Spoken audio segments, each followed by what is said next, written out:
Ito ang aking pangako, pag-ibig na di maglalaho. To be patient, to be kind and to be true, to love and to be loved by you. Ay, yura-yura mga panays, panatag, Don Bell, walang sabit.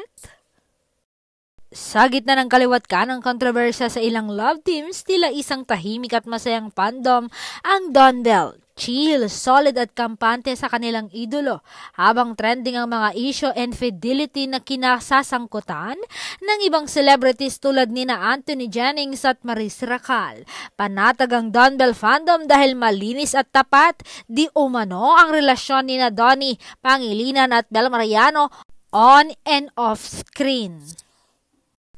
Maalala ngang naging mainit ang pangalan ni Anthony at Maris matapos ibunyag ni Jam Villanueva, ang dating girlfriend ng kapamilya aktor, ang umano'y mga screenshot na nagpapatunay ng infidelity. Dahil dito inulan ng batikos ang dalawa, pati na rin mula sa kanilang sariling fanbase. Ngunit habang mainit ang usapan sa ibang love teams, tila cool at chill ang mga fanay ng Don Bell.